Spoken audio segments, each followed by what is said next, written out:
Absolutely. Feel like an explorer. I mean, there's so many areas with so much history. I was down in there used to be in 1910, the governor of Alabama used to go down to this small little key down in south of Everglades City by Pavilion Key. A little key called, now I think it's called Pelican Key. So he would go down there, take supplies, his cook and everything, and he would be down there all winter and fish, and every morning jump in the water. Well, I'm down there looking for shells and just kind of poking around in the mangroves, and I see this Coke bottle that's half covered in the peat and the muck. I pick it up and I look at it. I look at the bottom and it says Alexandria, Alabama.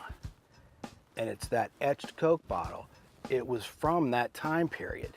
And you can't help but thinking, wow, this was the governor of Alabama from 1910's Coke bottle, and here it is. I love this sort of history, so yeah, absolutely. Absolutely explorer.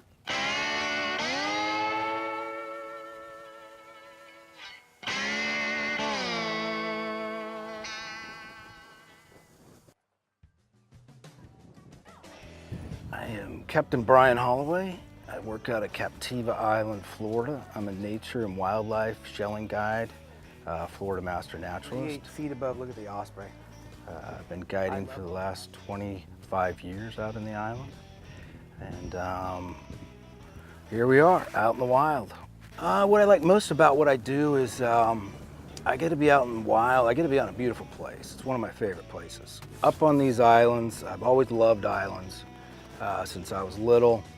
I go to Cape Island a lot, which is my favorite island. It changes every day, and the beauty of my job is it not only changes, but I also get to meet new people. So the people make it fun for me. I get to learn from the people as much as they learn from me. So that's the beauty of it. So I've been lucky enough to know Brian for many years now. I guess shows that both of us are getting a little bit older. But it was great to be able to see him out, taking groups out, and see the energy that people had after riding around with him. And his knowledge of the bay and the local history is second to none, and I think that really makes it special for these people as they get out on the water and tour the area. Actually, Wildlife Wednesdays on Facebook. My good friend and someone that knows a lot about everything that's in the water and wildlife, my good friend Dave Godfrey. I asked Dave, I said, hey Dave, I want to start something. What do you think about this? It's called Wildlife Wednesdays, and I just do wildlife.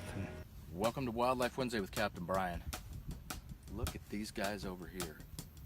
These are the white pelicans. They are the original snowbird. These guys usually show Welcome to Wildlife Wednesday with Captain Brian. Today I'm October. They looking around out here on the flats. Look at this. All right, welcome to Wildlife Wednesday with Captain Brian and special guest today. This is a lightning bug shell. Welcome to Wildlife Wednesday. Special guest behind the lens. Here's 2 live sand dollars. You can see their little like. They said they weren't native to Florida. Now they've returned that, and they are native to Florida. Welcome to Wildlife Wednesday with Captain Brian. Dolphin chasing fish right here. Just amazing. Oh, survive valves. Dolphin chasing fish right there. Amazing. Look at that. That's your Wildlife Wednesday.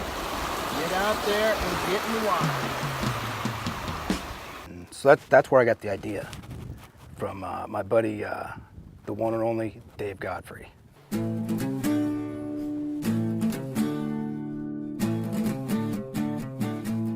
The reason I wear the hat is years ago I was out fly fishing with a friend, and we were out all day and I got heat stroke.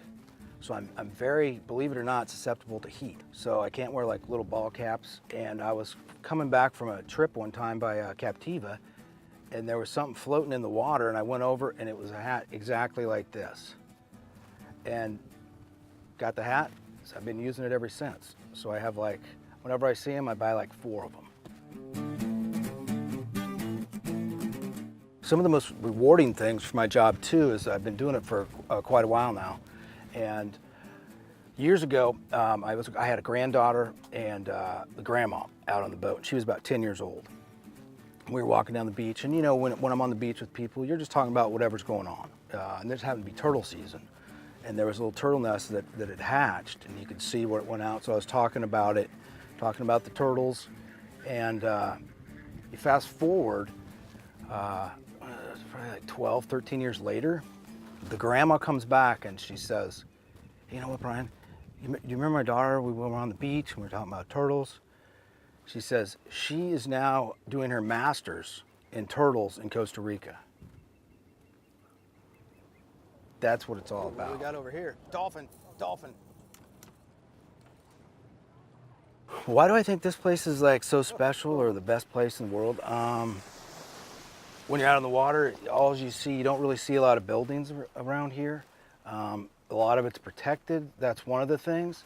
It's very unique. Part of Southwest Florida, Pine Island Sound, has a long, I really like the history. The history of places make it more.